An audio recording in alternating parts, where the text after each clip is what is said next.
Tengo el honor de presentarles a la doctora Rosana Maynard Sancho, médico especialista en medicina familiar y comunitaria, médico especialista en geriatría y gerontología, diploma en estudios avanzados de psiquiatría, máster en cuidados paliativos, máster en medicina integrativa y humanista, sofróloga caiceriana, experta en acompañamiento y duelo. Con ustedes, la doctora Rosana Maynard Sancho. Gracias.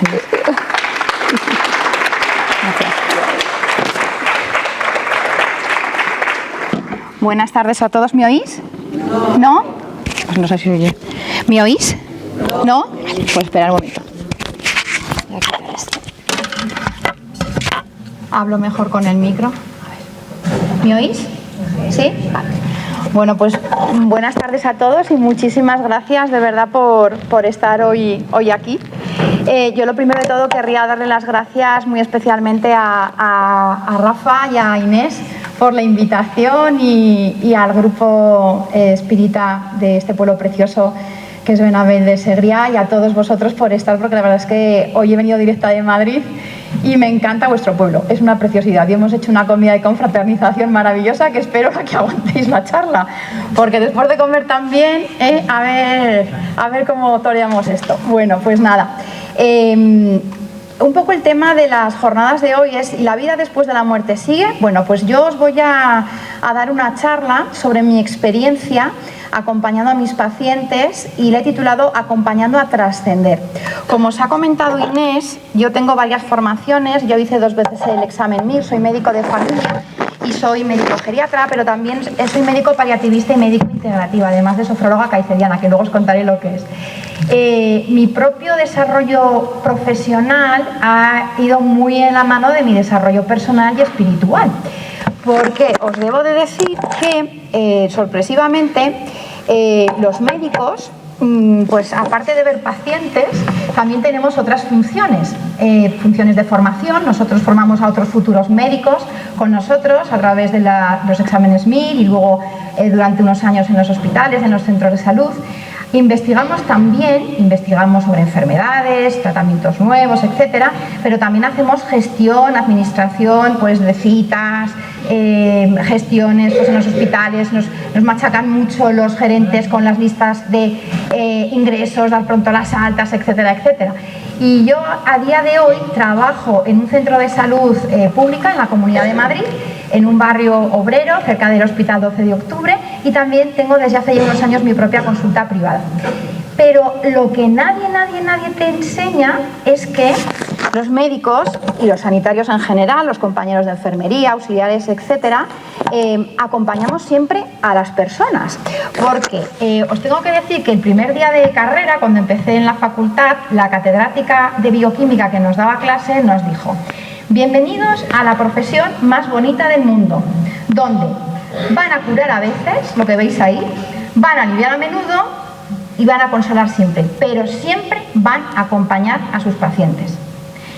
Yo casi me da un telele, un parreque el primer día, porque después de llevar muchísimos años queriendo ser médico, después de haber hecho una oposición muy dura para poder entrar, me di cuenta que no iba a ser capaz de curar y dije, ¿qué hago aquí?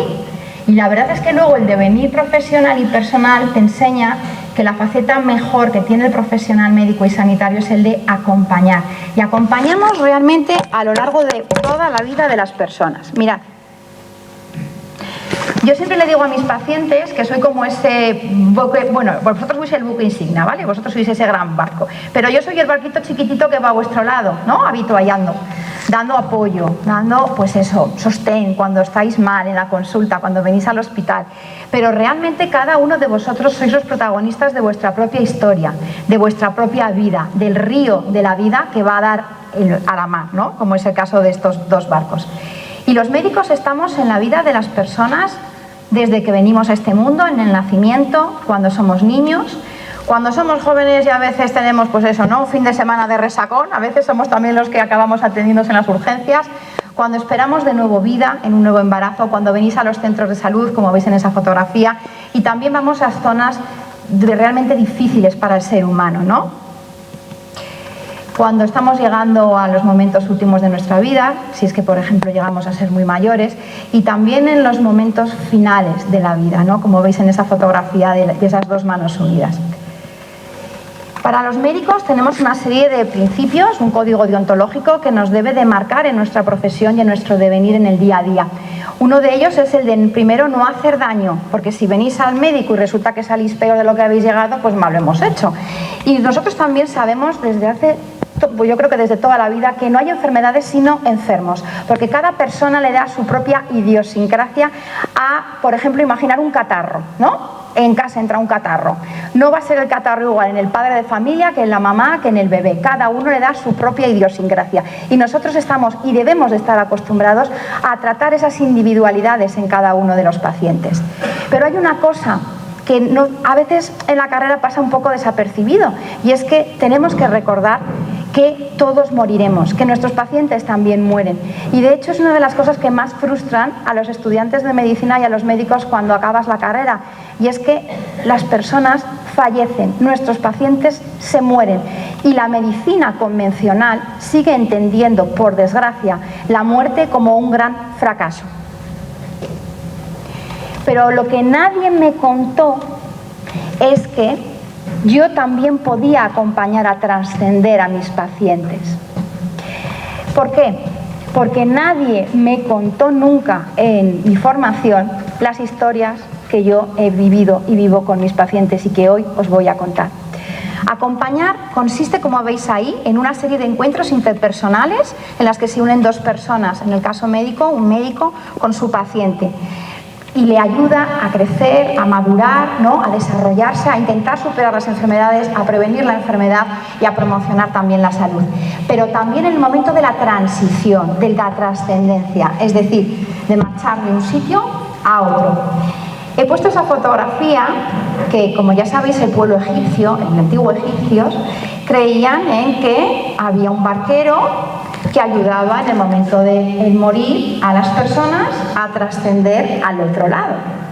Yo, de hecho, una charla de las primeras que di sobre este tema la titulé La barquera que no sabía qué era, porque durante un tiempo, que os voy a contar, estuve trabajando activamente durante 2 años y medio en un hospital y en una unidad de cuidados paliativos, donde se dieron historias maravillosas que os voy a transmitir. Me encantó esta diapositiva y la he traído hoy para que la vierais, porque Eduardo Galeano dice: los científicos dicen que estamos hechos de átomos, pero a mí un pajarito me contó que estamos hechos de historias. Y es cierto, cada uno de vosotros estáis hechos de las historias de las personas que os rodean y de vuestras propias historias. Dejadme que os cuente un poco algo de mi historia. Este que veis, esta fotografía, es el Hospital Virgen de la Poveda, que está a las afueras de Madrid. Es un hospital que está muy cerquita de Toledo y es un hospital que justamente en esas imágenes que veis estaba la unidad de cuidados paliativos donde yo estuve trabajando durante 2 años y medio. En este hospital desarrollé mi periodo como médico en cuidados paliativos. No sé si sabéis lo que son los cuidados paliativos. Os voy a contar un poquito sobre los mismos. Los cuidados paliativos, palio, de hecho la palabra palio viene de manta. Los cuidados paliativos son un manto cálido y suave que aportan ternura para cubrir un cuerpo enfermo de un ser humano y proteger esa alma resistente que lleva dentro. Cuidamos no solo de los pacientes, cuidamos también de la familia, de los cuidadores durante la enfermedad, y también acompañamos en la muerte, en el duelo y a los que trascienden a esa persona. En los cuidados paliativos atendemos a personas que, por ejemplo, no solamente tienen procesos oncológicos de larga evolución, donde se ha visto que ya el tratamiento activo al uso no tiene sentido, porque incluso el riesgo de hacer daño es más alto que el beneficio de seguir tratándole. También vemos pacientes con enfermedades que llamamos avanzadas de órgano, por ejemplo, cardiopatías, pacientes que tienen problemas de corazón muy avanzadas, donde tienen ingresos de repetición en los hospitales, un año y otro año, muchísimas veces ese año. También vemos enfermos renales, por ejemplo, personas que han sido trasplantadas, que no les han funcionado los trasplantes o que tienen ya una situación muy crítica. Pacientes con enfermedades pulmonares graves, EPOCs, demencias, pacientes con demencias muy avanzadas, seguramente alguno de vosotros tenéis a alguien así conocido, que acaban en la camita, encogiditos, sin reconocer ya a nadie, que casi no comen, ¿no? Pues todos estos tipos de pacientes llegaban a nuestra unidad de cuidados paliativos, una unidad especializada que recibía pacientes de otros hospitales de la Comunidad de Madrid y que acogíamos y arropábamos a nuestros pacientes y a sus familias, que muchas veces se quedaban también con nosotros viviendo el tiempo que hiciera falta. Los cuidados paliativos ofrecen una serie de cuidados integrales a la persona. No solamente intentamos controlar, por ejemplo, al máximo el disconfort físico, pues que el paciente no tenga dolor, que pueda dormir, que pueda comer en la medida de lo posible, el estreñimiento, el insomnio, sino que también intentamos ayudar a ese malestar funcional, ¿no? Imaginaos personas que de repente no pueden ya caminar, que están encamadas, que hay que ayudarles a hacer todo, que pasan a ser completamente dependientes. E imaginar ese disconfort emocional que tienen, ¿no? De repente te ves enfermo, ves que las cosas no van bien, estoy triste, empiezo a tener una tristeza, una ansiedad, no sé lo que va a pasar, ¿no? Y luego apoyar a esas familias que de repente se encuentran que su familiar está muy malito, que es probable que las cosas ya no vayan bien y que desubica a toda la familia. Siempre hay alguien que deja de trabajar para cuidar de la persona que está enferma y eso lleva una desorganización en el resto de la familia. Entonces, a todo eso intentan los cuidados paliativos dar alivio, confort y acompañamiento. Dentro de la Sociedad Española de Cuidados Paliativos, la SECPAL, os animo a entrar a la página web que tenemos porque hay un grupo de trabajo que trabajamos la espiritualidad en la clínica dentro de los cuidados paliativos. Y es muy interesante porque tenemos monografías que están al alcance de todos vosotros si estuvierais interesados en leerlas. Bueno, vamos a empezar a hablar de dos tipos de experiencias, digámoslo así, como espirituales, que vivimos en este tipo de unidades y que yo he vivido. Es verdad que estos nombres se han dado un poco después de empezar a investigarlas y a estudiarlas. Os voy a contar unas cuantas experiencias en el lecho de muerte o perimuerte. Y me diréis, ¿qué es eso, Rosana? Bueno, pues son todas aquellas experiencias, y habéis acompañado a alguien que estaba a punto de marcharse, de fallecer, que a veces te dicen, oye, ¿sabes que está ahí mi padre o que estoy viendo a mi hermano? Y resulta que esas personas ya habían fallecido tiempo antes. O de repente te dice el paciente con un aplomo y tú ves que está mejor en un día, me marcho ya, Rosana, como me pasó a mí, y a las horas morir, viendo que había habido una mejoría, ¿no? Pues todas esas historias se viven en estas unidades, pero también se viven en los domicilios, en las residencias, son propias de los seres humanos y hasta hace no mucho se han negado y se han pensado que eran por efecto de la medicación, de las propias enfermedades. Pero ya veréis que no y que estas cosas existen y aunque no os las creáis o no las creamos, no quiere decir que no estén ocurriendo. Os cuento unas cuantas. La primera historia la he titulado ¿Por qué no me dijiste que mi mamá había muerto? Os cuento. En la unidad de cuidados paliativos donde yo trabajaba, llegó procedente de otro hospital de Madrid una mujer de origen sudamericano que llevaba viviendo en Madrid con nosotros pues unos 30 y tantos años. Esta mujer tenía 50 y pocos años y padecía un cáncer de cuello de útero, un cáncer de cervix. La historia está en que ella vivía acompañada en el piso, compartía con otra persona, otra amiga, y su familia vivía en su país de origen. Ella había dejado, siendo muy niña, a su hijita, que era entonces una bebé, al cargo de la madre de ella, de la abuela de la criatura. Y cada cierto tiempo hablaba con ellos por teléfono, ¿no? Entonces, ella se encontró que se le diagnosticó de ese cáncer de cuello de útero, pasó por muchos tratamientos, una operación muy tremenda, quimio, radio, pero las cosas no iban mejor. De hecho, el tumor progresó, empezó con metástasis, que ya sabéis que es que la enfermedad se extiende a otros órganos distintos del punto de origen, y pues estaba cada vez peor. Estaba dependiente y no se encontraba nada bien. Volver a casa no era una opción, no había nadie quien pudiera cuidarla, porque solo convivía con aquella amiga que también trabajaba y tenía que aportar para su familia de origen. Y los compañeros de aquel hospital nos contactaron y esta paciente acabó siendo mi paciente en la unidad de cuidados paliativos. Bueno, ella vio trascender su alma con nosotros y durante ese tiempo su hija, a la que no había visto desde hacía tantísimos años, la amiga que tenía, que convivía con ella, se puso en contacto con esta chica y le dijo: oye, no, vuestra madre no te lo va a decir, pero que sepáis que está muy malita y que está en un hospital especial ya porque le queda poquito. Bueno, pues de repente, un día, una mañana que estábamos pasando planta, mi compañero, éramos dos médicos, apareció aquella chica que era una mujer joven, preciosa ya, de 20 y pocos años, y se presenta ahí en la unidad y le dice a mis enfermeras: miren, yo soy la hija de la paciente, pongamos lo que se llamaba María, y vengo porque me he enterado por la compañera de piso de mi madre que está muy malita y que le queda poco tiempo. Quiero hablar con los doctores. Total, que nos llamó y yo aparecí allí, nos presentamos mi compañero y yo, y ella nos dijo: miren, no he tenido tiempo ni tampoco le he querido decir a mi madre que mi abuela, su madre, falleció unas semanas atrás. Cuando hemos hablado con ella, le hemos estado diciendo que mi abuela no se podía poner porque estaba muy malita y no se encontraba bien. Pero es que mi madre tampoco nos había dicho que ella estaba tan malita. Por favor, no le cuenten a mi madre que su mamá, mi abuela, ha fallecido. Nosotros le dijimos: entendemos perfectamente su dolor, es una situación, imaginaos, muy complicada, acababa de perder a su abuela, estaba a punto de perder a su madre, pero le dijimos: si en algún momento ella, María, pregunta por su madre, debería usted de comentarle algo, porque si no se va a mosquear de que usted esté aquí y haya dejado usted a su madre allí sola. Bueno, ahí se quedó la cosa y de hecho ella nos dijo que algo le diría. Esta señora, os tengo que decir que tenía metástasis a nivel cerebral y tenía alucinaciones. Es decir, os cuento, yo entraba a la habitación y me acuerdo que su cara era así, estaba horrorizada en una esquina de la cama mirando con los ojos abiertos como una película de terror, y yo sabía que estaba viendo algo. Y después de muchos días de intentar hablar con ella, nos confesó a la psicóloga de la planta y a mí que veía trozos de carne colgando como si fuera una matancilla. Todo por efecto seguramente de esas metástasis cerebrales.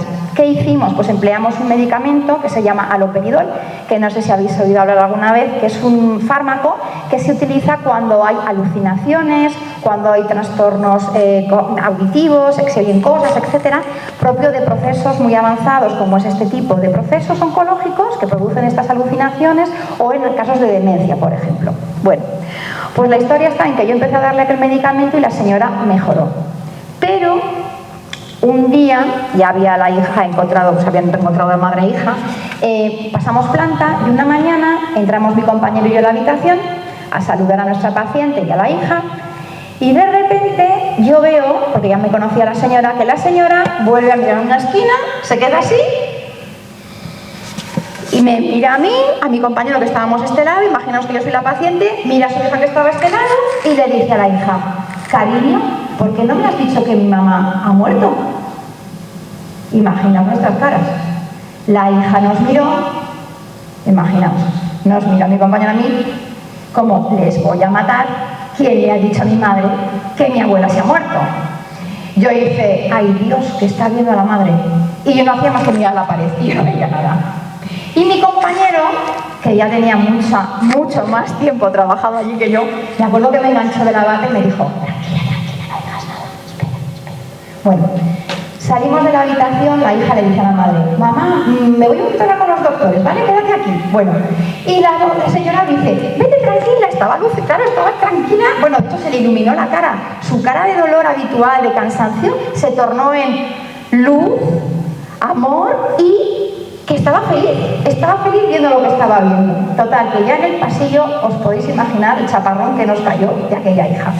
Qué poca vergüenza tienen, qué impresentables, dónde está el pacto de silencio, patatín, patatán, turuturu. Bueno, yo estaba que de verdad, entre lo nerviosa que te pones de pensar que tu paciente está viendo algo que tú no puedes ver, y encima ver que esta pobre hija estaba desubicada, fatal, por la tristeza que tenía, ya cuando terminó, yo me acuerdo que me salió un hilo de voz y le dije: mire, de verdad, es que nosotros no le hemos dicho nada. Ay, ha tenido que ser, esto no puede ser, porque yo no he dicho nada y si ustedes, bueno, aquella hija se pegó toda la tarde persiguiendo a las enfermeras por la planta, intentando averiguar hasta con las señoras de la limpieza quién le había dicho a su madre. Cuando ya se quedó tranquila y vio que nadie de la planta, nadie del equipo médico, ni las enfermeras, ni los auxiliares, ni las limpiadoras, le había dicho nada a su madre le volvió a decir: cariño, estoy viendo a mi mamá, estoy viendo a mi madre. Bueno, cuando yo llegué al staff de enfermería, con mis compañeras, que siempre hacíamos un parón para tomar un café, yo entré blanca, no, lo siguiente. A mí ya me había pasado alguna otra cosa con otros pacientes, pero claro, esto ya me certificaba que cosas que yo había vivido antes podían estar siendo verdad. Y me acuerdo que una enfermera maravillosa me decía: Rosana, es que estas cosas pasan aquí, empieza a acostumbrarte. Claro, ellas lo veían tan normal, la que no lo veía normal era yo, pero ahí se quedaba. Nadie se explicaba por qué, nadie decía nada, pero ahí se quedaba. Esa fue, para mí, una de las historias que me han marcado y que siempre cuento en ponencias, en entrevistas y que os he querido compartir.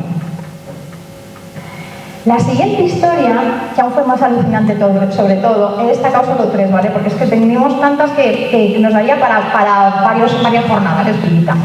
La titulé "No tengas miedo, morirse no es para tanto". Y es la historia de 2 personas. De una paciente a la que yo llevaba en la planta, era una señora que tenía un proceso degenerativo muy atroz. Ella, os cuento cómo era, una señora rubia, muy característica, con el pelo largo. Ella llevaba un tatuaje aquí, a este lado, y su marido no se separaba de ella ni noche ni día de la habitación. Y en la habitación de enfrente, que no se podían conocer porque ni ella se podía mover ni salir de la habitación, y el otro señor tenía una ELA, una esclerosis lateral amiotrófica, y estaba justo en una habitación enfrente de la otra. Al otro paciente lo llevaba mi compañero.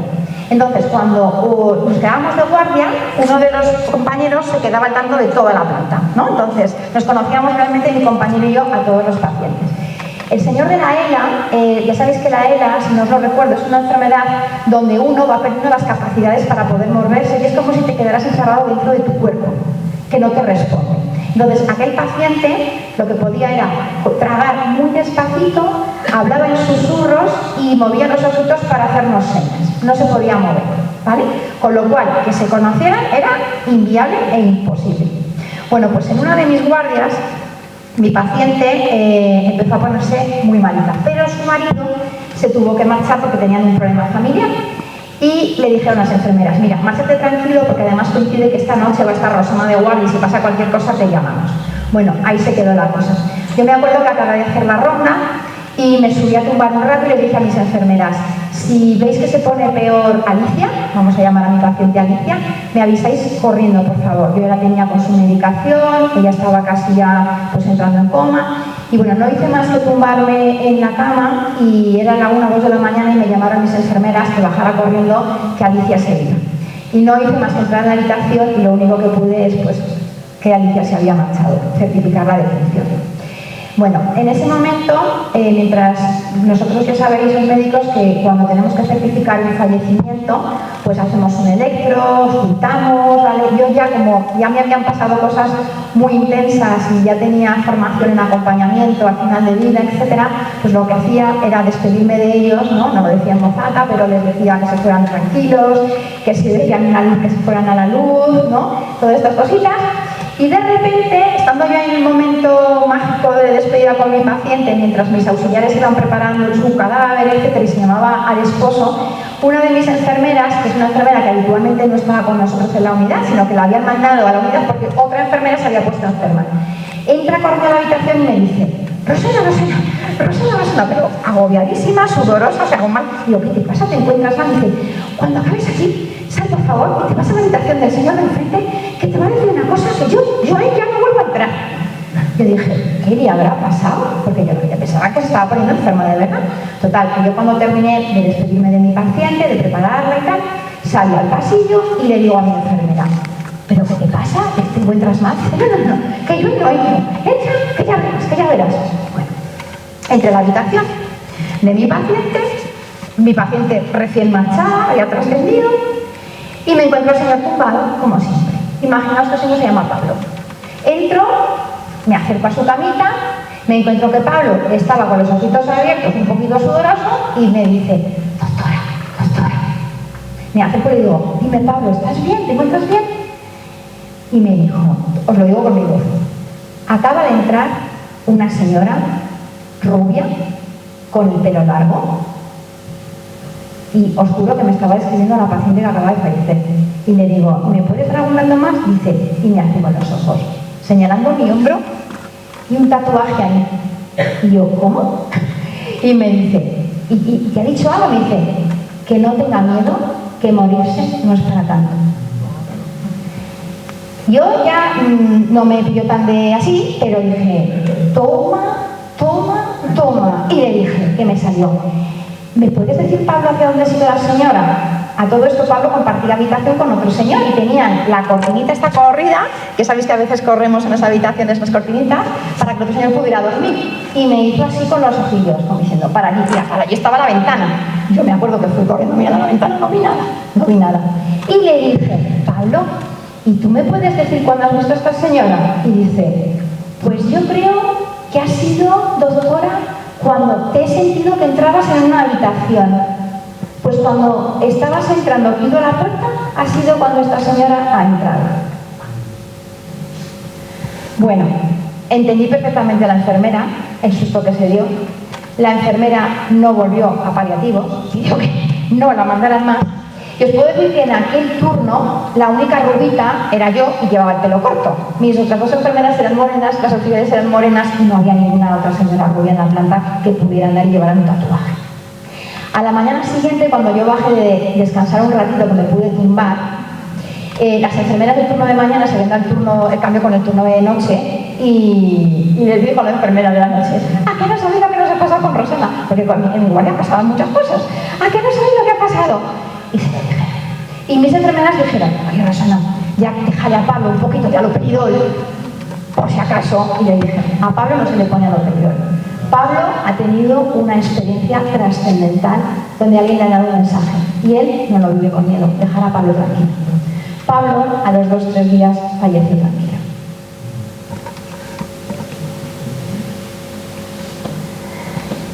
La última historia que os comparto de estas experiencias perimuerte o del lecho de muerte, porque si no nos da tiempo de hablar de más cosas y quiero contaros más cosas, la he titulado Que venga Pablo.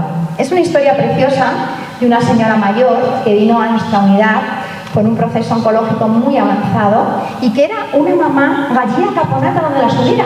Tenía 13 hijos, imaginaos que cada hijo tenía más hijos y todos venían a estar con mamá. Entonces la habitación, eso era una fiesta. O sea, entrabas allí y como además allí en paliativos tenemos siempre, es una unidad distinta donde pueden venir a ver a las familias, a sus pacientes, pues pueden venir los nietos, las mascotitas. He discutido muchas veces con el gerente para que dejara entrar a los perritos, ¿no? Que los entráramos por la ventana así que se entrara el gerente y tal. Pues aquella familia no entendía que mamá un día se tenía que ir, ¿no? Y entonces ella estaba muy agotadita y además era una mujer guerrera porque se había quedado sola al cuidado de los 13 niños siendo muy joven porque se había quedado viuda, con que imaginaos lo que había guerreado esa señora. Pero de toda esa familia había una criatura que a ella le vibraba especialmente, que era su nieto, Pablo. Pablo era el nieto mayor al que la señora había medio criado y Pablo vivía en París. Entonces, pues imaginaos, de un buen día, pasando yo a la planta, que era paciente mía, le dice a su hijo mayor, cariño, llama a Pablo. No me encuentro bien, llama a Pablo. Y entonces el hijo, que pensaba que mamá, el hijo mayor, que pensaba que mamá iba a ser eterna, que estaba allí en paliativos, le dijo, mamá, pero ¿te encuentras como para que tenga que avisar a Pablo que tiene que coger un avión, tiene que pedir permiso en el trabajo, tiene que llegar a Madrid, luego coger un tren, coger un autobús para llegar aquí y tal? De verdad, sí, cariño, avisa a Pablo. Bueno, resulta que Pablo apareció un sábado en una de mis guardias, y estaba de guardia aquel día, y yo esa mañana de repente, oh sorpresa, mi paciente estaba mucho mejor. Y dije, ay Dios mío, habéis oído hablar de la mejoría premortem, ¿no? Días, horas antes de fallecer, hay veces que las personas que están muy malitas, de repente se levantan bien, se despiertan bien, no tienen dolor, no te piden rescates de morfina ni de nada, desayunan, que hace semanas que no desayunan, y están, oye, estoy estupenda, doctor. Y entonces el normalmente dice, ¿no será que se ha curado? ¿No será que se han equivocado ustedes con el diagnóstico de mi madre? ¿No será? Y oh, sorpresa, aparece Pablo. Imaginaos, es que, o sea, supimos ese día, mi enfermera y yo, que la señora se iba a ir. ¿Por qué? Porque aparecieron toda la familia de la señora, todos los nietos, y el que faltaba, Pablo, apareció. Imaginaos ese abrazo de Pablo con su abuela. Imaginaos el momento. Os he querido poner esta fotografía porque ya tenemos estudios científicos que demuestran que cuando una persona se abraza con alguien que le importa, que quiere, los campos magnéticos que crean nuestros corazones traspasan todo, reequilibran todo y son momentos maravillosos y únicos. Pues en aquel momento de tanta emotividad que lloró todo el mundo, mi enfermera y yo salimos de la habitación tranquilamente, así como de puntillitas, nos quedamos en la puerta revisando otras historias y de repente sale el hijo y me dice: por favor, doctora, dice mi madre que entren, que quiere decirles una cosa. Entonces, había un bullicio en la habitación que yo decía: esto no es bueno para mi paciente, porque estaba realmente agotada, pero ella estaba aguantando como una jabata de la felicidad de ver a todos los suyos reunidos. Bueno, y me dijo la señora, me dice: doctora, te voy a pedir una cosa. Mira, ahí en la mesita que tengo mi monedero. Por favor, coge el monedero, hay suficiente dinero y te llevas a todos a merendar a la cafetería. Y le dijo a mi enfermera: cariño, tú te puedes quedar conmigo, ¿verdad? Y yo ya vi que aquello pintaba pues que se iba a ir. Y me acuerdo que le dije: ¿no quieres que me quede contigo? No, por favor, hazme el favor, llévatelos a todos a merendar. Si me veis a mí con el monedero de la señora, aparecer por la cafetería del hospital, que era una cafetería muy grande, la doctora y con el monedero de un paciente, que es de... Vamos, dice como... Pues eso, porque ella me lo pidió. Y me acuerdo que le dije al camarero, que era un amor, a Martín: Martín, lo que quieran los señores, ¿qué te debo, tal? Y la familia: ¿no queréis tomar un café, doctora? No. Y le dije: no. Ir merendando, ¿vale? Y no hice más que dar la vuelta en la barra y me veo a mi enfermera en la puerta de la entrada de la cafetería que me puse. Nosotros teníamos el gesto de que había trascendido a alguien o que se había puesto alguien muy malito, ¿no?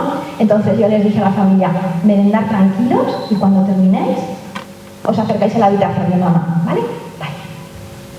No hice más que llegar, mi paciente había fallecido y me acuerdo que le pregunté a mi enfermera y le dije: ¿qué tal?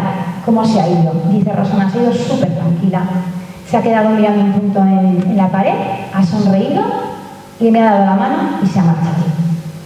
Mirad hasta qué punto somos capaces, los seres humanos, de percibir que nos vamos y de querer o no dejarles a la familia, a nuestras familias, a nuestros seres amados, el recuerdo o no de vernos trascender. Por eso a veces cuando os cuenten: justo he estado cuidando de mi madre todas las horas en el hospital y en un momento al baño, me he ido a casa a luchar y se ha ido justo, no os sintáis mal.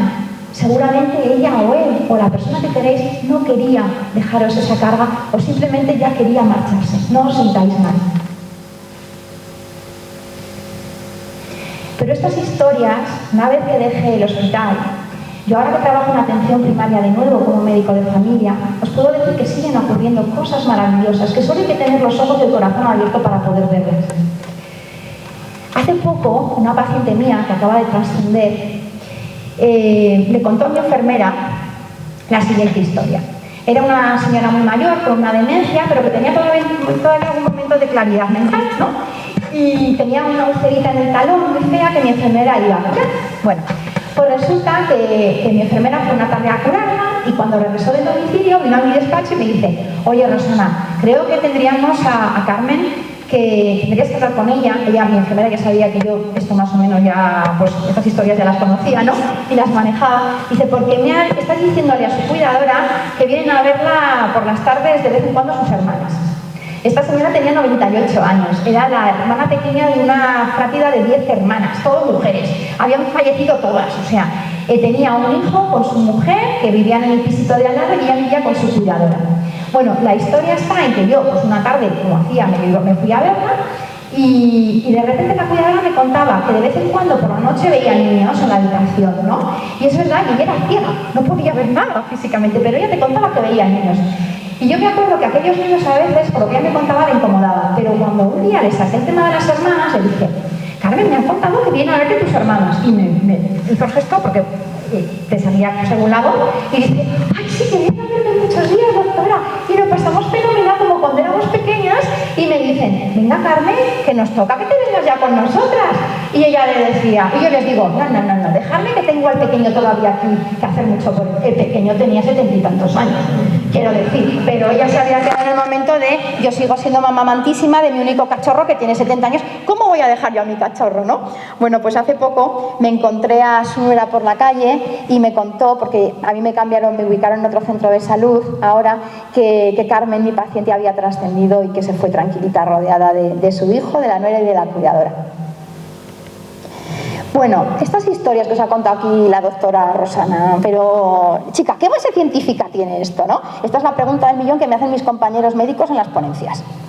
Entonces, si esto lo cuentas en reuniones de cuidados paliativos, pues son, pues como casi todos nos han pasado cositas de estas, ¿verdad? Aquí está Benjamín, que también es compañero sanitario, que ha vivido historias, y si hay aquí algún compañero médico sanitario, o a nivel personal las habéis vivido, pues no nos cuesta tanto, pero la historia está cuando tienes esto que defenderlo en un auditorio de médicos convencionales que encima te miran diciendo, porque claro, yo os digo una cosa, yo dentro del mundo médico soy un poco la rara de las raras, porque hice medicina de familia, que está fenomenal, ¿no? Pero que a veces se considera un poco la especialidad pobre de los médicos. Luego hice geriatría, que me dijeron, chica, con los mayores, de verdad, con lo que tú vales, tú tienes que ser neurocirujana. Y dije, pues no, yo quiero ser médico familia, geriatra.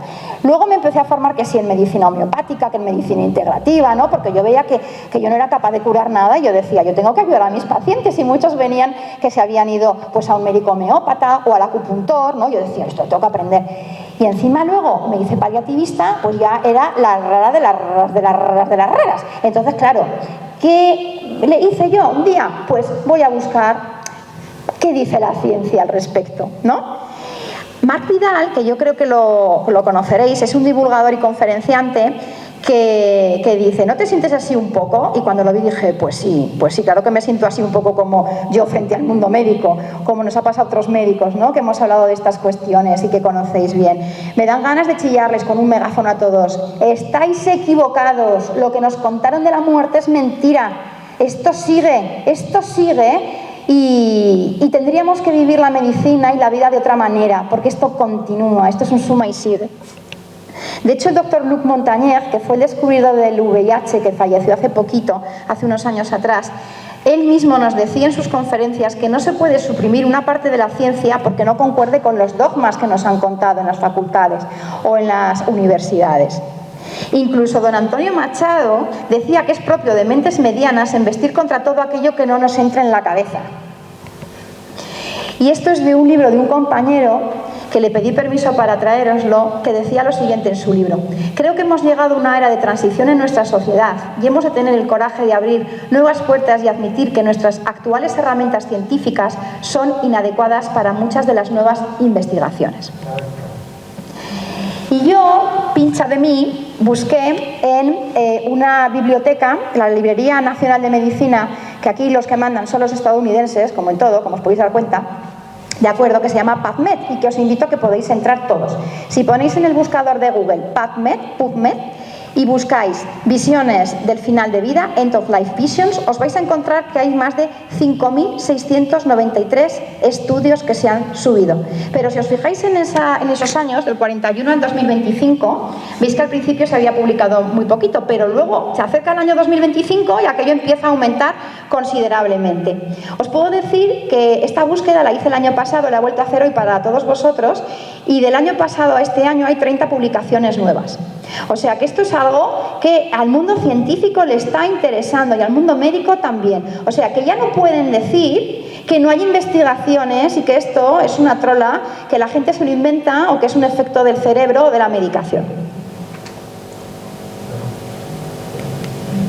De hecho, yo leí varios de estos artículos, hay algunos que son gratuitos y los podéis descargar, y si no entendéis inglés, pues con los traductores los podéis leer, ¿no? Y hay compañeros que tal cual estas cosas que yo os he compartido lo cuentan igual. Entonces para mí fue tan bonito ver que ya había cosas publicadas, que yo no estaba loca, que mis compañeros no estaban locos y que mis pacientes tenían más razón que un santo con las cosas que nos contaban, que para mí fue un gran alivio. Hay un montón de publicaciones, un montón. Y para mí ya fue la pera limonera cuando un día haciendo búsquedas me encuentro que había un doctor en Estados Unidos, en Buffalo, en el estado de Nueva York, que Buffalo es la segunda ciudad más grande del estado de Nueva York, después de la propia Nueva York, que empezó a trabajar como yo, como médico paliativista en una unidad de cuidados paliativos, acabó siendo el director del centro y ha hecho un protocolo de acompañamiento para los propios profesionales y las familias para que sepan acompañar en esos momentos cuando las familias empiezan a contar: es que estoy viendo a mi padre, es que estoy viendo a mi madre, mira si está aquí tu abuelo. Entonces, ha escrito un libro que yo creo que lo van a traducir pronto al español, que es el doctor Christopher Kerr, que se titula La muerte no es más que un sueño, encontrar esperanza y significado al final de la vida. Podéis entrar en la página web del hospital y podéis descargar la guía, que es gratuita.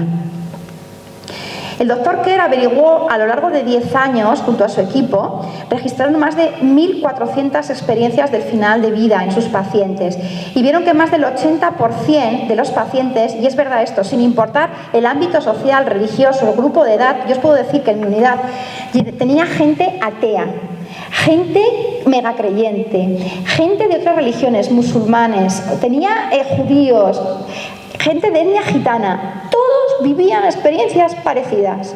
Todos. Son experiencias universales de los seres humanos por ser humanos.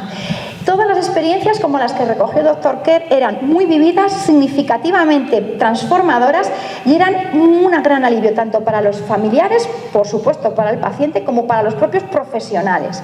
Incluían visiones como las que yo veía de las madres, padres, parientes desaparecidos, incluso gente que había desaparecido, que no habían encontrado, venían a recoger a los pacientes del doctor Kerr, alucinantemente, y también vivencias de mascotas que habían trascendido. Esto ocurre mucho, por ejemplo, con los niños. Niños, compañeros que trabajan en unidades de cuidados paliativos de niños, te cuentan que sus animalitos de compañía vienen a recogerles, sus mascotitas, que ya han trascendido, con lo cual imaginaos, o los abuelitos vienen a buscarles, imaginaos el alivio que es eso para los padres, que el niño te diga: mamá, está aquí todo y mi perrito, o sea, imaginaos lo que es eso. Asimismo, encontré también el trabajo de una psiquiatra, para que luego digan que alguno está loco, de los pacientes o de los profesionales. Emily Williams Kelly, que trabaja también en Estados Unidos, en la Universidad de Virginia, hizo unos estudios alucinantes y está trabajando en este sentido. Estudios de la lucidez terminal, que ahora os hablaré de ella. Pero también, por ejemplo, ha hecho un estudio, para que veáis un poco esta mujer lo intrépida que es, con los dermatólogos, de por qué personas que de repente tienen un susto súbito encanan, se les queda el pelo completamente blanco. ¿Cuál es la conexión? Pero agarraos, es que esta mujer trabaja con mediums.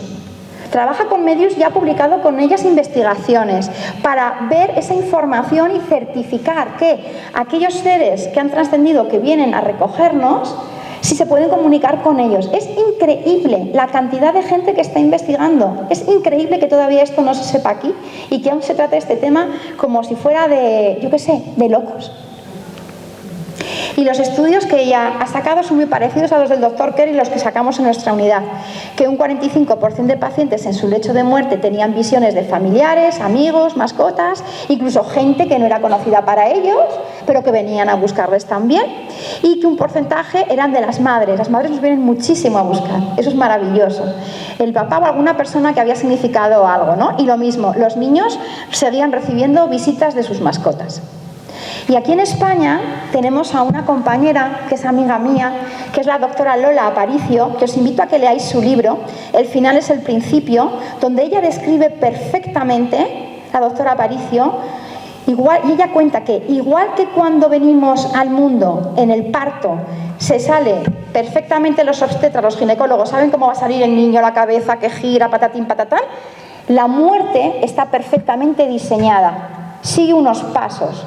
Y ella describe esos pasos y los ha recogido y los está investigando.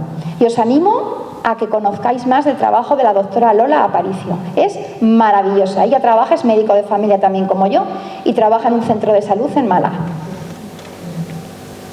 Hablemos de lucidez terminal. ¿Qué ¿Qué es la lucidez terminal? Pues no sé si sabéis lo que es la lucidez terminal, pero yo os lo cuento un poquito.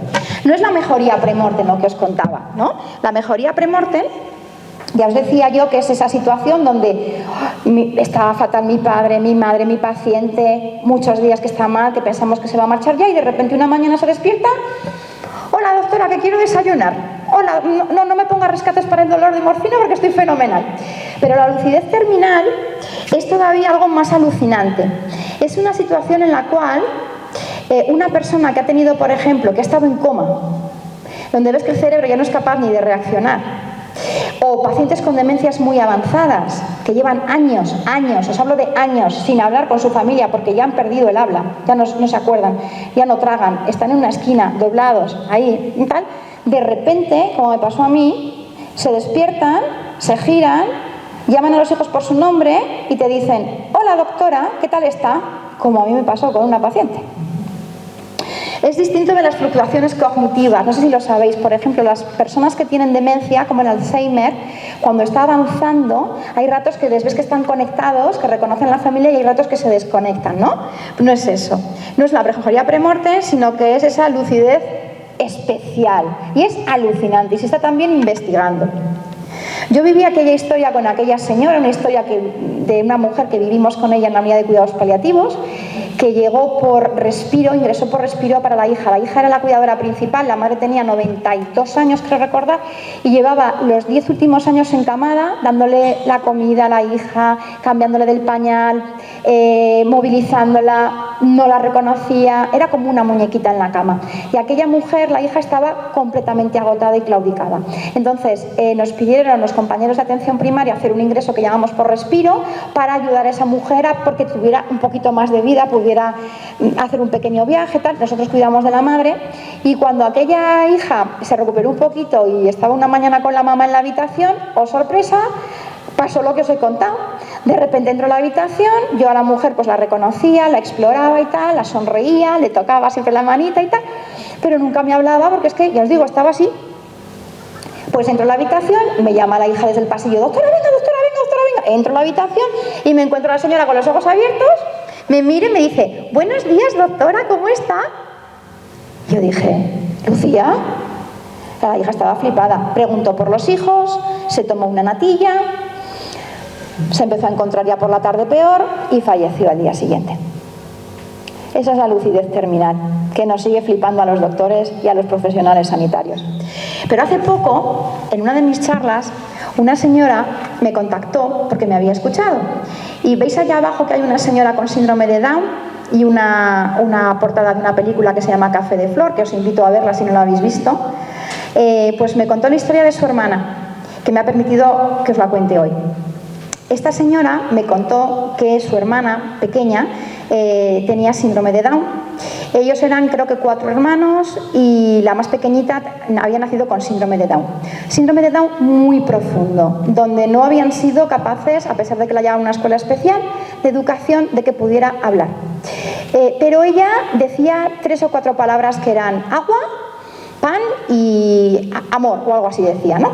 Total, aquella criatura, esta señora me contó, dice, mi hermana doctora, le juro que nunca dijo papá ni mamá. Es más, mi padre falleció cuando mi hermana era un bebé, con lo cual no tiene recuerdo de haberle visto.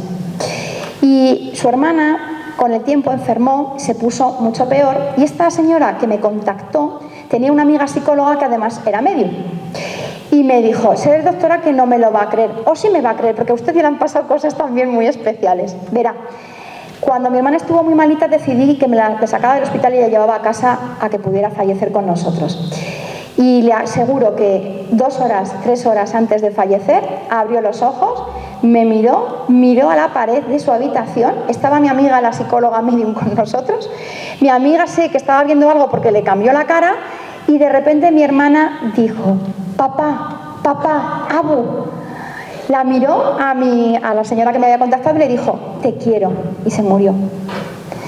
Y la amiga medium, psicóloga, le comunicó a esta señora, tu hermana acaba de ver, porque han venido tus abuelos, creo que eran tus abuelos, y vuestro padre. Esta mujer se había guardado aquella historia muchísimo tiempo, y es más, no la ha querido hacer ella pública, porque me dijo que era empresaria, debe ser bastante conocida en Madrid, y no quería hacerla pública porque me dijo: Rosana, si cuento esto, se me echan encima la gente de mi gremio. Con que mirar si están pasando cosas maravillosas que no somos capaces de contar por miedo a que dirán o a que nos traten de locos. Yo, de hecho, me costó 10 años compartir mis experiencias a nivel público. 10 años. Fuera de mi gremio, de mi entorno y de mi familia. Es más, en mi familia había alguien que me decía: esta pobre la hemos perdido definitivamente, lo que está contando. Y os aconsejo ver la película Café de Flor, porque es la historia. Vanessa Paradis, que es la actriz que interpreta, tiene un niño con síndrome de Down, y se ven dos historias paralelas en dos momentos distintos de la historia, que yo creo que os puede atrapar la historia. Va también de la reencarnación, yo creo que os puede interesar, o sea que os animo a que la veáis un fin de semana.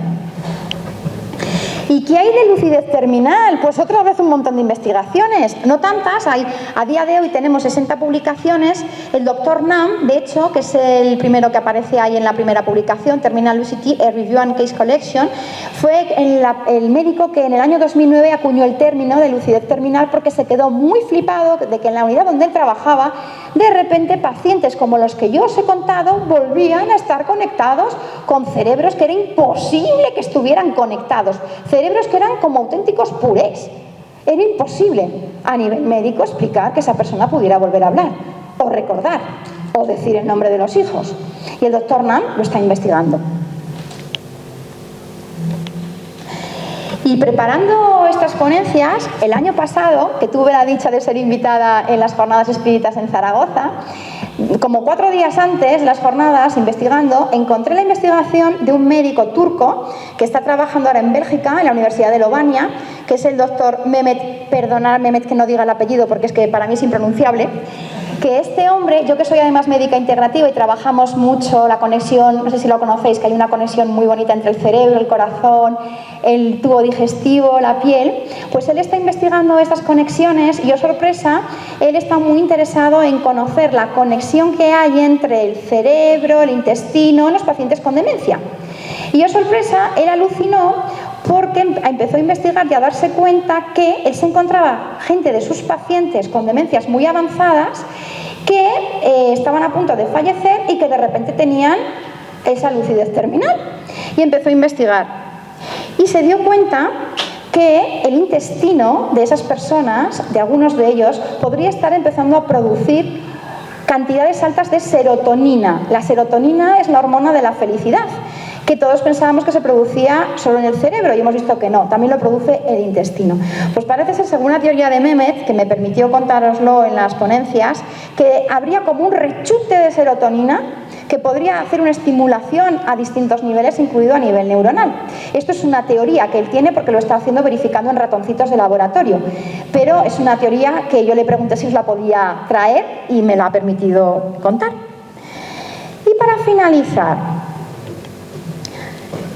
os cuento más cosas. Yo siempre digo, después de mis experiencias, que la vida y la muerte no están separadas herméticamente, que son la misma cara de la misma moneda. Que el exceso de muerte nos condena y la muerte inhibida resulta fatal. Solamente cuando la vida y la muerte se dan de la mano puede continuar la historia de las personas. Que tenemos que educar en la vida y en la muerte a todas las personitas, aunque sean chiquititas. Pensamos que los niños no entienden la muerte. Estamos muy equivocados. Hablamos en la comida con Antonio y con los compañeros que los niños tienen una intuición y están conectados con el más allá del que han venido. Mirad, yo desde pequeña le decía a mi padre: oye papá, pero yo ¿de dónde he venido antes de ser Rosana? Y mi padre me decía: ¿cómo que de dónde has venido, hija mía? Es que pues tú de tu padre y de tu madre, que me contaron que se dieron un beso muy fuerte, Dios sopló en la tripita mamá y aquí estás tú. Y yo dije: yo vengo de algún sitio. Para mí concebir que no he existido antes no puede ser. No puede ser, ¿no? Pues si a estos niños que están tan ávidos de saber y que son tan naturales y a los que maleducamos de alguna manera y los adoctrinamos de alguna manera, fuéramos capaces de enseñarles a cuidar bien su cuerpo a través de una correcta alimentación en los colegios, les enseñáramos a hacer meditación, ahora os explicaré lo de la sofrología también, les enseñáramos a poder hablar, os puedo asegurar que vivirían mucho mejor, más conectados, más vivos, serían capaces de decidir por ellos mismos, ¿no? Sin tanto ordenador, sin tanto aleccionamiento que hay ahora. Y también podrían vivir la muerte de manera más natural, no habría ese miedo a morir, porque a día de hoy la muerte se sigue metiendo debajo de las alfombras. Si os fijáis, se lleva mucho la medicina regenerativa, ser eternamente joven, y yo digo, pero vamos a ver, ¿ser jóvenes eternamente para qué?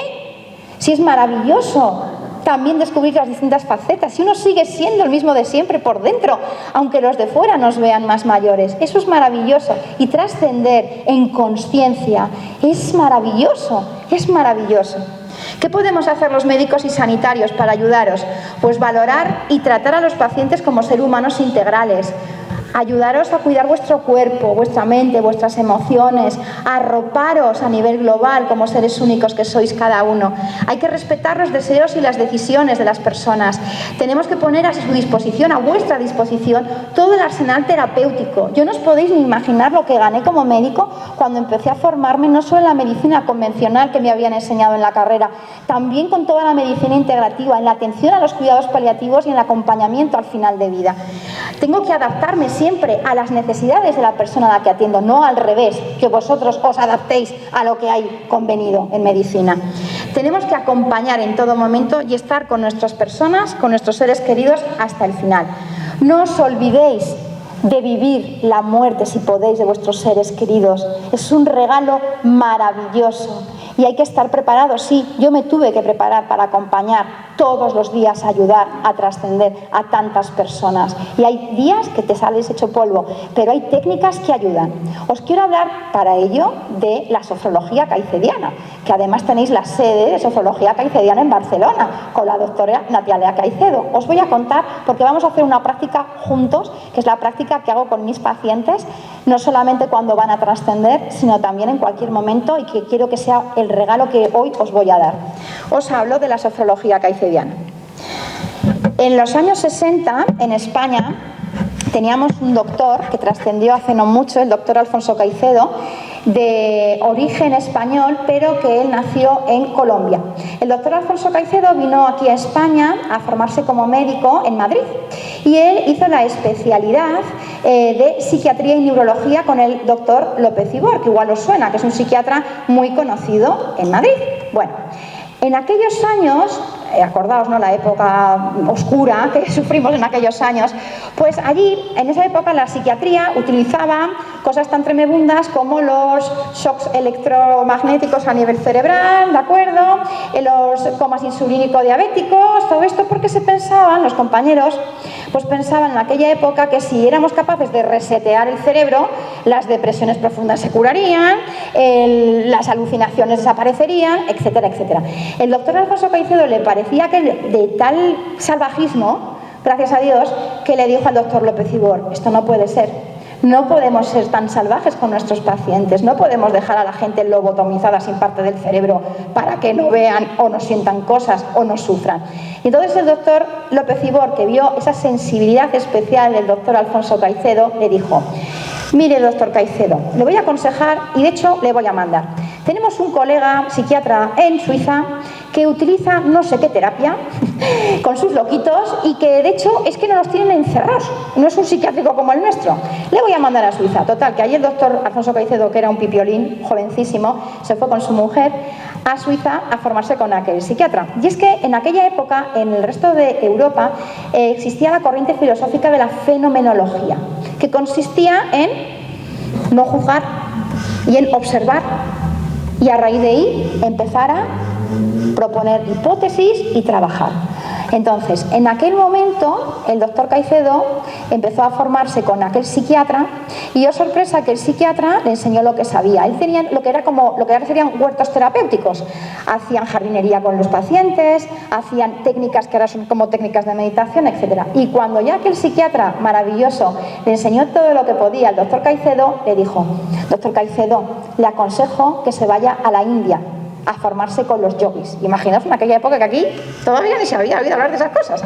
Total, que el doctor Caicedo allí que se fue con su mujer era francesa, y estuvieron viviendo durante un año con los yogis. De hecho, el primer libro del doctor Alfonso Caicedo es La India de los yogis. Una vez que el doctor Caicedo aprendió el yoga puro con los yogis de la India, los propios yogis le aconsejaron que se fuera al Tíbet con el Dalai Lama y con sus monjes a conocer la filosofía budista. Allí que se fue. Y los propios budistas, una vez que le enseñaron lo que ellos creían que tenía que saber, se fueron a Japón a aprender el Zen. Total, que imaginaos, se pegaron como 3 años de turné por ahí. Cuando volvieron a Europa, volvió a Madrid, él, con todas aquellas disciplinas de la fenomenología y las disciplinas de Oriente, fundó lo que llamó sofrología, que posteriormente puso su apellido, de Caicedo, caicediano. Y es que la sofrología procede de la palabra sos, que significa equilibrio, fren, consciencia, y logos, estudio. Es decir, sería el estudio de la consciencia en equilibrio. Y además, lo que hacemos los sofrólogos es no solamente estudiar la consciencia en equilibrio, sino también los valores existenciales del ser humano, como el amor, la libertad, la responsabilidad o la dignidad. La sofrología, yo me formé con otro profesor que se formó con el doctor Caicedo y con la hija del doctor Caicedo, Natalia Caicedo. Tiene su sede en Barcelona. Es de verdad una rama científica valiosísima que en el resto de Europa entra en la seguridad social. Ahora que está tan de moda el mindfulness, esto es mucho más antiguo que el mindfulness y lo tenéis aquí en Cataluña, la sede. Yo soy un poco la sede en Madrid, pero la sofrología en Francia, ser sofrólogo es una profesión bien reconocida y entra en la seguridad social. Yo de hecho estuve a punto de ir a trabajar a Bélgica, a una unidad de geriatría, y en ese hospital había una planta dedicada a la sofrología, al yoga, a la meditación y a la alimentación. O sea, aquí estamos todavía en pañales. Y la sofrología, no solamente cuando empiezas a practicar, te das cuenta de que eres algo más que un cuerpo. Te conecta el cuerpo, la mente, tus emociones, te hace darte cuenta del ser humano maravilloso que eres. Te hace además replantearte tu pasado porque te ayuda a reconciliarte con tu pasado, traerlo al presente y vivirlo con ilusión y con optimismo. Y te ayuda a proyectarte al futuro. La sofrología la utilizamos no solo en medicina, la utilizamos también en el deporte. Severiano Ballesteros se entrenaba con el doctor Caicedo. En fútbol, muchos futbolistas están formados en sofrología. ¿Os acordáis de aquel maravillosas Olimpiadas de Barcelona, nuestro amigo que tiró aquella antorcha y le entrenó el doctor Caicedo? Le hizo visualizar que aquella antorcha iba a llegar a ser iluminada por él. Y la utilizamos para preparar a gente con situaciones complicadas. No solamente gente que oposita como jueces, gente que va a tener situaciones complicadas como policías, gente que va a misiones, astronautas también se están formando en estas disciplinas y en los colegios. Os puedo asegurar que yo el día que fui a la clase de mi niño, que ahora tiene 15 años, pero hace 5 años, a darles una charla de sofrología y hacer una meditación, los niños eran otros niños, sus caras estaban iluminadas y os puedo asegurar que el profesor me dijo que aquel día los niños atendieron todos a clase. Fenomenal, fenomenal. Entonces, imaginaos lo que sería vivir en equilibrio las 24 horas del día. Pues esta sofrología nos ayuda en los cuidados paliativos, en toda la vida, pero al final de la vida también. Y mi experiencia acompañando al final de vida desde la sofrología es maravillosa. Os cuento una experiencia cortita y vamos a hacer una práctica que os voy a invitar a que la hagamos juntos. Uno de los últimos acompañamientos que hice en domicilio fue el de una paciente mía que tenía 50 y pocos años y le habían diagnosticado un cáncer de páncreas. Aquella mujer estaba en plenitud, en su momento vital, había conseguido una plaza y trabajaba en justicia, en el Ministerio de Justicia, en Madrid. Su hijo estaba a punto de acabar su carrera de ingeniero, se llevaba bien con su ex, todo, o sea, era el momento pleno. Y de repente descubrimos que estaba malita y descubrimos que tenía un cáncer de páncreas. La historia está en que mi paciente, Raquel, no se quería ir. Hicimos todo lo posible por que pudiera vivir, los médicos digestivos, los cirujanos, pero Raquel no iba bien. Y yo a Raquel, que estábamos en plena pandemia, la iba a ver a última hora de la tarde con mi mascarilla, a distancia, y era tal el dolor que Raquel tenía porque no quería abandonar esta vida, porque no era justo, además su padre con una demencia muy avanzada también a punto de morir, o sea, era una situación muy complicada, que Raquel no había manera humana de controlarle el dolor. No había manera humana. Tomaba una dosis de morfina altísima y los propios compañeros de paliativos a domicilio, que iban a verla conmigo, no eran capaces de hacerse con aquella situación. Bueno, pues Raquel, le propuse un día, le dije: Raquel, ¿me permitirías acompañándote, haciéndote una técnica para que hagamos juntas y practiquemos? Le enseñé lo que os voy a enseñar ahora, la sofronización de base. Bueno, os puedo asegurar que con solo una sesión, su capacidad de analgesia la pudimos bajar. Empezó a utilizar menos morfina, estaba más feliz. Se la ponía mañana, noche y tarde el audio, porque le grabé la sesión, y lo empezó a practicar. En el último mes de vida se reconcilió con su ex, se volvieron a casar, se pudo despedir de sus padres, pudo cerrar su ciclo vital, dar gracias a la vida, terminó falleciendo en una unidad de cuidados paliativos, pero es una historia preciosa, de verdad, preciosa. Bueno, ¿os apetece que practiquemos? ¿10 minutillos? ¿Sí? Bueno, pues para eso he puesto esa silla. Simplemente tenéis que estar sentados, bien apoyados con la espalda en el respaldar de la silla, cerrar los ojos y las manos encima de los muslos y dejaros girar, ¿vale? Simplemente es eso. No sé si habéis hecho alguna meditación, seguro que sí, o practicáis yoga o mindfulness. Bueno, va a haber cosas que os va a recordar, pero esto es muy suave, es muy sencillo y quiero invitaros a que lo practiquemos juntos, ¿vale? Para que veáis un poco lo que Raquel sintió. Veréis que al final de la práctica sentiréis, espero que sí, paz, más sosiego. Si aún no dormís no pasa nada, ¿vale? A mí os ayuda para poder dormir estas técnicas. Y veréis que esa sensación, si empecéis a practicarlo todos los días, pasaréis de tener esos 5 minutitos de ¡oh, qué bien estoy!, ¿no? ¡ah, wow! Si seguís practicando las 4 o 6 semanas, empieza a cambiar tu conexión con tu entorno, ¿no? Empiezas a redescubrir incluso a la gente que te cae mal o que tienes, y dices, ¡oh, qué pena, no, de este chaval que mal que está! Es muy bonito, ¿no? Y llegas a estar tan conectado con el entorno que empiezas a ver el amor y el camino, incluso unas cosas más sencillas como una pequeña margarita que me pasó a mí un día caminando por la calle de mi casa. Bueno, pues vamos allá. Pues con los ojos cerrados, con la espalda bien apoyada en el respaldar de la silla y con las manos encima de los muslos, tomamos conciencia de la posición de nuestro cuerpo en la postura. Vamos a hacer una sofronización de base. Para ello, con los ojos cerrados, liberadas prendas que ajusten o que estén muy quietas, tomamos conciencia de nuestro cuerpo en la postura. Relajamos. Y para tomar más conciencia de ello, nos fijamos en nuestra cara y nuestra cabeza. Notamos cómo nuestro pelo, los músculos de la cabeza empiezan a estar más sueltos y relajados. Comienzan a pesar los músculos de la frente, las cejas, los párpados, los mofletes.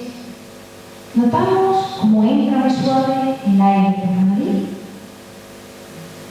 Dejamos nuestra boca entreabierta. Que los dientes de abajo no toquen los dientes de arriba. Y solamente si os sentís muy a gusto, dejaremos que la lengua toque el dedo del paladar. Muy bien. Asimismo, notamos cómo todo el cuero cabelludo empieza a tener un suave cosquilleo muy agradable. Y cómo nuestros órganos internos, como nuestros ojos, nuestro oído, nuestro cerebro, empiezan a estar calmados y tranquilos. En sofrología tenemos una máxima que dice: cuida de tu cerebro y tu cerebro cuidará de ti. Cara, cabeza, con todos los órganos internos internos maravillosos, todos ellos están relajándose. Y disfrutamos de estas agradables sensaciones durante unos instantes. Relax, relajación.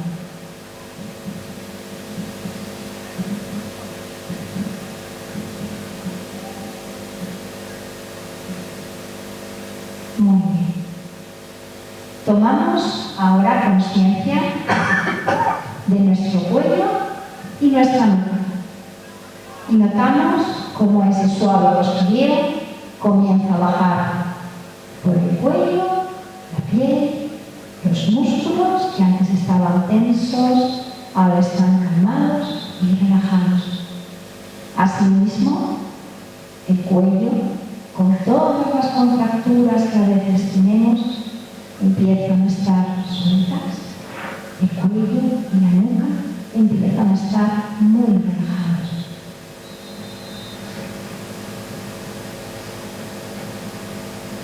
Cara, cabeza, cuello, nuca, con todos sus órganos internos maravillosos, están relajados. Relax, relajación. Y disfrutamos de estas agradables sensaciones por unos instantes.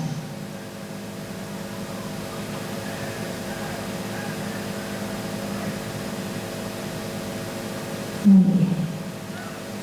Tomamos ahora conciencia de nuestros hombros, brazos, codos, antebrazos, muñecas, manos, dedos de las manos, uñitas de los dedos de las manos, y notamos cómo esa agradable sensación y ese cosquilleo que hemos percibido antes comienza a bajar suave y agradablemente por estas partes tan bonitas de nuestro cuerpo. Asimismo, notamos cómo los músculos, antes contracturados y tensos, empiezan a estar más sueltos y relajados. Cómo la circulación fluye con su calor y con su calma. Y disfrutamos de estas agradables sensaciones durante unos instantes. Relax, relajación. Muy bien. Cara, cabeza, cuello, nuca, hombros, brazos, codos, antebrazos, manos, dedos de las manos, uñitas de los dedos de las manos, con todos sus órganos internos maravillosos, todo ello está relajándose. Y disfrutamos de estas agradables sensaciones durante unos instantes. Relax, relajación. Muy bien. Tomamos ahora conciencia de nuestro tórax, de nuestro pecho. Y notamos cómo ese suave cosquilleo va bajando del cuello por la piel, por el pecho, cómo los músculos del tórax, antes contraídos, empiezan a estar sueltos y distendidos. Asimismo, ese suave cosquilleo va bajando por la espalda, la piel, los músculos y los órganos internos como los pulmones, el corazón, las arterias, el diafragma. Todos ellos están trabajando tranquilos y sosegados. Sensación de calma y de serenidad. Y disfrutamos de estas agradables sensaciones durante unos instantes. Relax, relajación.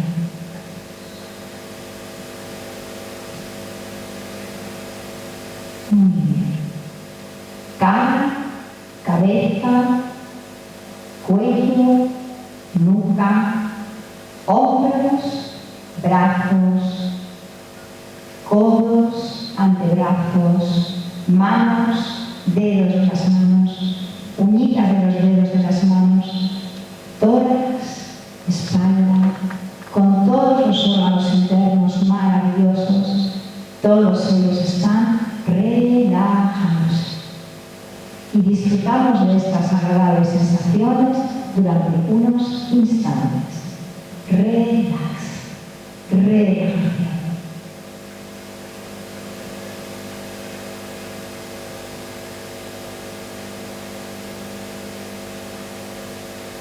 Muy bien. Pasamos ahora a tomar conciencia de la zona alta de nuestro abdomen, que es la que va más o menos del diafragma hasta el ombligo. Notamos cómo ese suave cosquilleo en la piel va bajando desde el pecho por la cadera. Asimismo notamos cómo la zona dorsal de nuestra espalda, el hormigueo, va bajando por la región lumbar.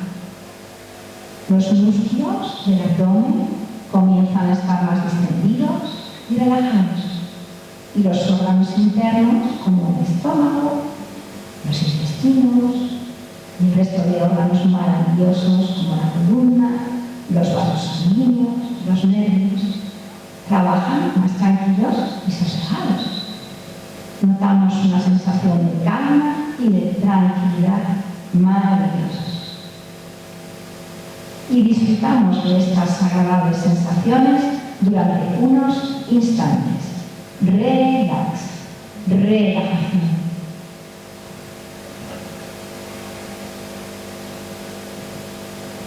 Muy bien. Cara, cabeza, cuello, nuca, hombros, brazos, codos, antebrazos, manos, muñecas, dedos de las manos, uñitas de los dedos de las manos, tórax, espalda, región superior del abdomen, región lumbar de la espalda, con todos los órganos internos maravillosos, todos ellos están relajados. Y disfrutamos de estas agradables sensaciones durante unos instantes. Relax, relajación. Muy bien. Y por último, y no menos importante, tomamos conciencia de la parte baja de nuestro cuerpo, que es la que va desde el ombligo hasta los pies.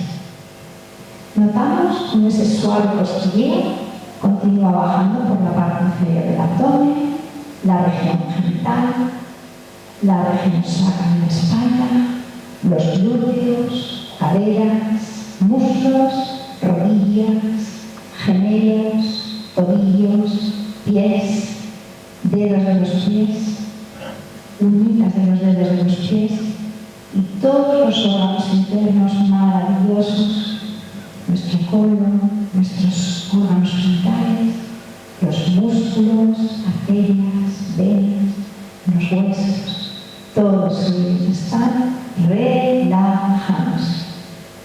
Y disfrutamos de estas agradables sensaciones durante unos instantes. Relax, relajación. Cara, cabeza, cuello, nuca, hombros, brazos, codos, antebrazos, muñecas, manos, dedos de las manos, tórax, región dorsal de la espalda, región superior del abdomen, región lumbar de la espalda, región inferior del abdomen, región sacra de la espalda, glúteos, caderas, muslos, rodillas, gemelos, tobillos, pies, dedos de los pies, uñitas de los dedos de los pies, con todos sus órganos internos maravillosos, todo nuestro cuerpo está relajado. Y disfrutamos de estas agradables sensaciones durante unos instantes. Relax, relajación. Muy bien. Y ahora, antes de terminar, vamos a activar 3 cualidades muy importantes para nosotros. En primer lugar, vamos vamos a activar la capacidad, la cualidad que tenemos de confianza en nosotros mismos. Es una cualidad muy importante para nosotros como seres humanos, la confianza en nosotros mismos. En segundo lugar, vamos a activar la conexión entre nuestro cuerpo y nuestra mente, entre nuestra alma y nuestro espíritu, como seres humanos maravillosos que somos. Conexión cuerpo, mente, alma y espíritu que somos. Y por último, y no menos importante, vamos a activar nuestra capacidad de disfrutar de las cosas bonitas del día a día. Es una cualidad muy importante en nuestra vida diaria, la capacidad de disfrutar de las cosas pequeñas y bonitas del día a día. Muy bien. Y antes de terminar, vamos a hacer un par de inspiraciones profundas. Tomamos aire por la nariz, lo echamos por la boca lentamente, tomamos aire por la nariz una vez más, lo echamos lentamente por la boca, comenzamos a mover cada uno a su ritmo, lentamente los dedos de los pies, poquito a poco los gemelos, las rodillas, los muslos, las caderas, los glúteos, la tripita poco a poco en el abdomen. Vamos moviendo los deditos de las manos, los brazos, podéis ir extendiendo y despedazados poco a poco. Mover lentamente el cuello, mucho cuidado con eso, a un lado y a otro, cada uno a su ritmo. Si podéis adelante y atrás, podéis ir haciendo gestos con la cara para despertar los músculos, los bocetes, la boca. Podéis estiraros libremente, cada uno a vuestro ritmo, estamos en familia. Y solamente cuando estéis muy a gusto, podéis abrir los ojos. Si alguno se marea, puede volver a cerrar los ojos, hacer esas respiraciones y estirarse poco a poco. ¿Qué tal? Bueno, ¿cómo estáis? Cuando dirigimos nosotros, siempre estamos pendientes los sociólogos de que todo el mundo esté bien. Y me hubiera encantado tener aquí la cámara para haceros una foto, porque de verdad que algunos os habéis iluminado el rostro. Bueno, pues la técnica termina cuando cogeros un papel o un boli y escribir lo que habéis sentido. Porque muchas veces, en estos momentos de conexión, cuerpo, mente y alma que somos, cuando salen también muchas cositas bonitas. Las podéis escribir. Os animo a que lo practiquéis todos los días. Para terminar, hay un libro que os he traído que me pareció muy interesante, que es de una rabina judía francesa que vive en París, que se llama Delphine Orbiot, que son varias historias de ella acompañando a personas pues que o fallecían o que habían perdido sus seres queridos, que se titula Vivir con nuestros muertos, que es un libro súper interesante. Yo me sentí un poco identificada con ella y os traigo esta frase, cuando dicen, eso consiste un poco mi función, ¿no? Acompaño a mujeres y a hombres que en un momento crucial de sus vidas necesitan narraciones. El papel del narrador es quedarse junto a la puerta para asegurarse de que permanezca abierta, ¿no? Y espero haberlo logrado. Quería daros las gracias empezando a gente pionera en el mundo de la investigación, de las experiencias peri-muerte, del acompañamiento al final de vida. Una de ellas es la doctora María Isabel Eraso Aragón, que es médico anestesista, ya está jubilada, pero ella tuvo además una ECM, una experiencia cercana a la muerte, trabajó en la unidad de cuidados paliativos y todas estas experiencias que yo os he transmitido, yo os he contado, ella cuando yo empecé como médico residente ya las estaba viendo y las estaba contando. Es una mujer de verdad que hay vídeos de ella en YouTube, ella está en Madrid y espero conocerla pronto, voy a hacer lo posible por intentar conocerla y os animo a que también sigáis sus investigaciones.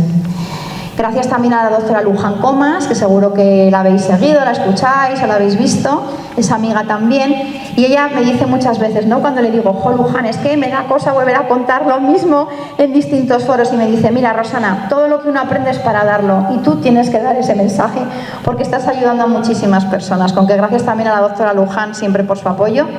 Y al doctor Pimbal Lowell, que no sé si lo conocéis, el doctor Pimbal Lowell a mí me flasheó un montón, porque cuando yo empecé a contar estas experiencias y a compartirlas, llegó a mis manos un libro que le he escrito que se llama Consciencia más allá de la vida. El doctor Pimbal Lowell es cardiólogo, está ya jubilado, tiene cerca de 80 años creo ahora, y él era el jefe de cardiología de un hospital de allí de Holanda. Y entonces él empezó a vivir experiencias de ECM, de experiencias cercanas a la muerte con sus pacientes. Tenían paradas cardiorrespiratorias, los reanimaba y de repente algún paciente le empezó a contar pues que se había visto fuera del cuerpo, que había visto una luz, que había encontrado a gente amiga, familiares que habían trascendido y que le habían dicho que no era su momento que volvieran. Y entonces el hombre se quedó muy flaseado porque no es que fue solo un paciente, es que fueron muchos pacientes los que le empezaron a contar aquello. Y el hombre de manera científica, con el método científico, empezó a investigarlo y ahora para nosotros es un referente y es un apoyo para los médicos españoles que estamos investigando estas cuestiones. Además es una persona súper cercana. Si algo he aprendido es que cuanto más saben los compañeros de verdad, más humanos son y más sencillos son y más asequibles. Y gracias a mis pacientes, mirad, este es un faro, una pieza que me regaló la familia de un paciente mío, que era gallego, al que acompañé a trascender en casa, donde me dejó una nota para mí que me emocionó muchísimo porque esperó a fallecer para decir a la familia que me la diera. Y en esa nota, entre otras cosas, la familia y el propio paciente me agradecían que hubiera sido un poco ese faro que les ayudó en los momentos de penumbra, ¿no?, haberles aportado luz. Porque me acuerdo que en la última charla que tuve con él, una tarde en su casa, que estaba muy malito, fue la primera vez que yo me atreví a decirle lo que os voy a contar, ¿no? Le dije, se llamaba Rafa, y le dije, oye Rafa, ¿y si yo te contara que en el momento en el que te vas a marchar va a venir gente que tú quieres a acompañarte? ¿Quién querrías que viniera? Y me dijo, jo, Rosana, sería maravilloso que mi madre viniera por mí, ¿no? Y tuvimos una conversación muy bonita al respecto y cuando trascendió, que fue en una unidad de cuidados paliativos porque en casa no fue posible, ¿no?, la familia me transmitió que se marchó en paz y muy sereno, con lo cual va por él también esta charla. Y las gracias también a un paciente mío muy joven, a Miguel, que Miguel era un paciente con una esquizofrenia muy brutal que le incapacitó en su época más joven, y que el primer día que llegó a mi consulta en atención primaria, ¿no?, yo me presenté y él se emocionó mucho porque me dijo, es la primera vez que alguien se ha presentado y me ha dicho, voy a ser tu doctora y te voy a acompañar en lo que necesites, ¿no? Y Miguel tuvimos la mala pata de que desarrolló un cáncer de pulmón muy joven, era un gran fumador y falleció por ese cáncer de pulmón. Y su familia, cuando lo enterraron, tuvo a bien a guardarme uno de los recordatorios y me causó tanta impresión el recordatorio que os lo he traído para que lo leáis conmigo. Esto decía el recordatorio de Miguel: la vida se construye a base de experiencias compartidas y tú ayudaste a construir parte de la mía.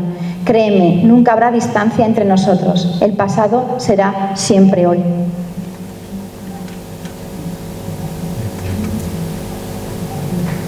No, un momento, que es que está haciendo una foto Benjamín, por eso que le veo. ¿Ya? Bueno, recordar para terminar que somos seres espirituales viviendo una experiencia humana. Esto ya lo dijo hace mucho tiempo Teilhard de Chardin, ¿no? Y justamente yo siempre digo que la muerte, hago este símil. Imaginaos que cuando nacéis entráis en un coche. Vosotros no sois ese coche, o el coche forma parte de vosotros porque os ayuda a vivir en esta vida, ¿no? Pero el que sois realmente sois el que va dentro de ese coche.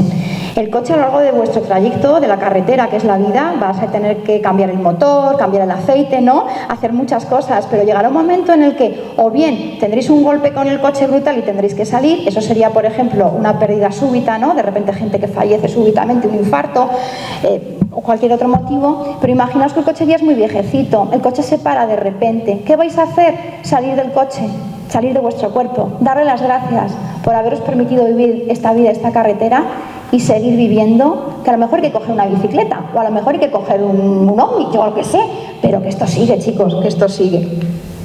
No tenéis un alma, sois almas y lo que tenéis es un cuerpo. Yo esta frase me encantó cuando lo leí porque después de haber acompañado a tantas personas, cuando yo de verdad aprendí a mirar lo que había vivido. A ver, yo había visto muchas cosas, pero no fui consciente de que hasta que no fui capaz de observar y volver a revivir, revisando y mirando lo que había vivido, fue cuando de verdad me di cuenta de todo lo que me había perdido y de la gran suerte que tenía de estar trabajando en lo que estaba trabajando. Y os aconsejo un libro también muy bonito de una amiga que perdió a su hijo por un tumor, un sarcoma, durante la pandemia. Se marchó su hijo siendo un adolescente. Gretel Botella es una mujer que de forma convencional era abogada y lo dejó todo tiempo antes de que su hijo falleciera porque se dedicó a formarse en yoga, en técnicas de acompañamiento, y ella escribió muy valientemente la historia de su hijo, pero sobre todo las señales que su hijo le ha mandado después de trascender. Y os puedo asegurar, y luego en el café si queréis os cuento, que yo he vivido con ella, sin conocernos aún, señales que él nos mandó a las dos y que luego hemos podido comprobar. Ella dice en su libro lo siguiente: las señales que las personas que han trascendido nos mandan están ahí en muchas partes, cerca de nosotros, pero tenemos que sintonizar nuestra antena para que se vuelvan visibles y cobren sentido. Ellos, los que han trascendido, saben qué tipo de señales seremos capaces de identificar como las suyas. Y conclusiones finales, pues mirar, es curioso cómo la experiencia puede iluminarnos y volvernos humildes.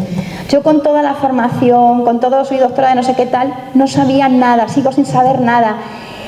Son los pacientes los que me transforman, las vivencias que me comparte la gente, que me cuentan las cosas que han vivido.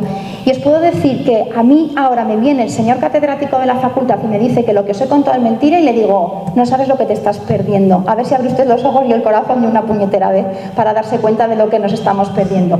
Pero menos mal que la experiencia personal puede ser más fuerte que la creencia. Y como decía el doctor Brian Weiss, en cuanto experimentamos, sabemos. Ya no tiene que venir a decirnos nadie si es verdad o mentira lo vivido. Estos son mis datos de contacto, por si queréis en algún momento que os pueda ayudar o me queréis comentar alguna cosa. Estaré encantada de atenderos. Y gracias, gracias y gracias. Esta frase de Víctor Hugo que dice: lástima para aquellos que solo aman cuerpos, formas, imágenes, porque la muerte destruirá todo. Trata de amar a las almas porque las encontrarás de nuevo. Muchísimas gracias.